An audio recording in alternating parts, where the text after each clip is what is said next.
Meus amigos e minhas amigas, está começando mais um A História por Outros Olhos, este quadro aqui do canal Malta de São Bento. Para quem está chegando agora, eu recomendo que assista aos outros quadros aqui do canal e peço que se inscreva, deixe o seu like e, se possível, compartilhe esse vídeo com alguém que você sabe que gosta desse tema. Nos acompanhe também em nossas redes sociais. Os links vão estar na descrição aqui embaixo. Muito obrigado.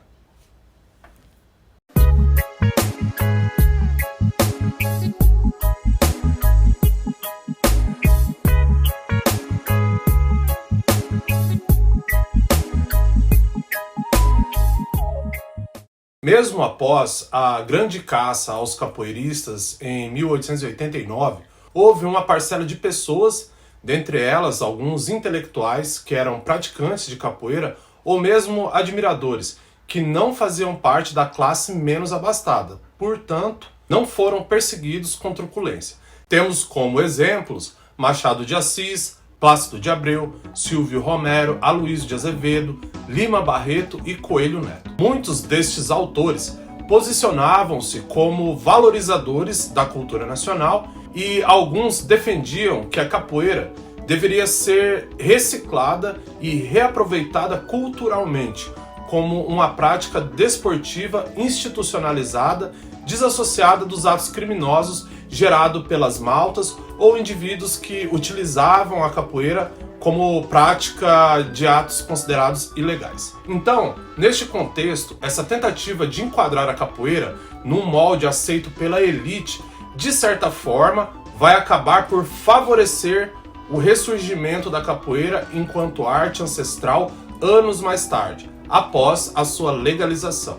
Em 1907, surge um livreto de autoria desconhecida, imitando a estética dos livros de ginástica francesa que circulavam pelas instituições de ensino no Brasil. Foi escrito por um oficial do Exército e neste livreto, intitulado O Guia do Capoeira ou Ginástica Brasileira, tinha como objetivo sistematizar a capoeira para fins educacionais.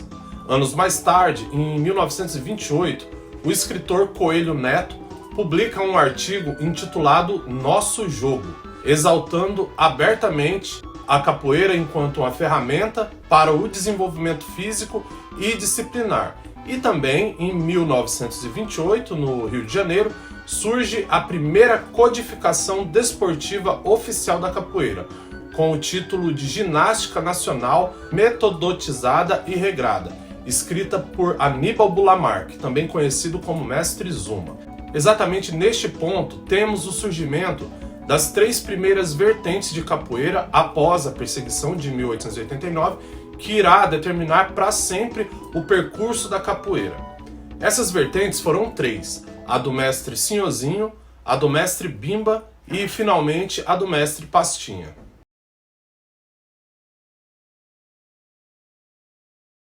Muitos praticantes de capoeira, hoje em dia, sequer ouviram falar sobre o mestre Sinhozinho. Agenor Moreira Sampaio, nascido em 1891 e falecido em 1962, era formado em boxe, savate e luta greco-romana. Aprendeu capoeira no Cais de Santos, onde viveu boa parte da sua infância e adolescência. Mudou-se para o Rio de Janeiro por volta de 1908, onde aprimorou suas técnicas junto com capoeiristas que faziam parte das extintas maltas. Em 1930, em Ipanema, ele criou uma espécie de clube onde os praticantes, além de praticarem exercícios de fisiculturismo, também praticavam a capoeira. A capoeira de Sinhozinho era muito diferente do que temos hoje em dia. Não eram utilizados instrumentos musicais e eram ensinadas técnicas com armas brancas, e o foco dos treinamentos era totalmente voltado ao combate, sem nenhum tipo de floreio. Tanto o mestre quanto seus alunos obtiveram grandes vitórias em desafios de lutas, que eram abertas ao público. Inclusive, saíram vitoriosos de combates contra os discípulos da família Grace e até mesmo contra os discípulos do mestre Bimba. A capoeira do mestre Sinhozinho foi o último suspiro da antiga capoeira das maltas do Rio de Janeiro. Após o seu falecimento, nenhum de seus discípulos conseguiu levar adiante o seu estilo, que acabou sendo suprimido pela luta regional baiana do Mestre Bimba. No início da década de 30, Manuel dos Reis Machado, o Mestre Bimba, em contraposição ao surgimento da ginástica nacional, criada no Rio de Janeiro, sistematiza o seu próprio método, desenvolvendo assim a luta regional baiana em 1932. E abre a primeira academia da história oficialmente registrada, o Centro de Cultura Física e Capoeira Regional. A capoeira do Mestre Bimba fazia o uso de instrumentos musicais, mas ainda assim mantinha um aspecto mais voltado à luta do que ao jogo.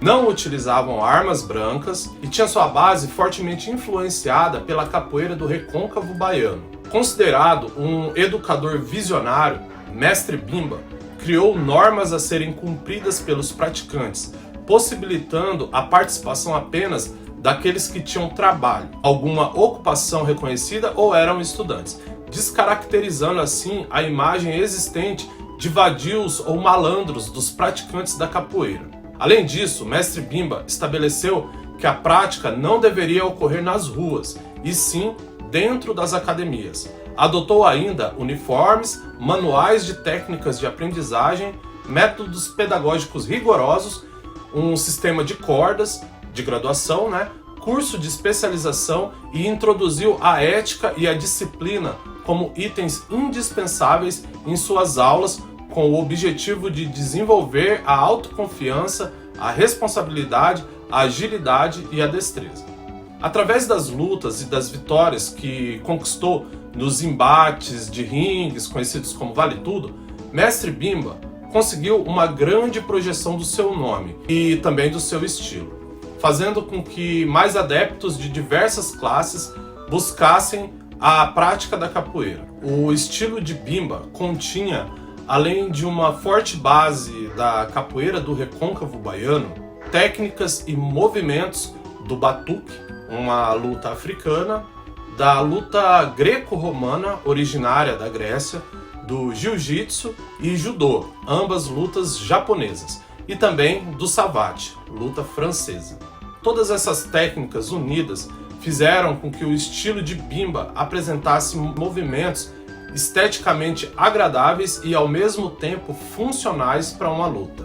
E em 1932, Getúlio Vargas, o então presidente da República, buscando ampliar sua popularidade, deu início a uma série de liberações de algumas manifestações culturais populares que estavam proibidas, principalmente entre as classes menos abastadas. E em 1936, oficialmente, Getúlio Vargas extinguiu o decreto que proibia a prática da capoeira, descriminalizando-a, classificando-a como instrumento de educação física e concedendo ao Mestre Bimba a licença e o registro da Secretaria de Educação para o funcionamento de sua escola como Centro de Educação Física.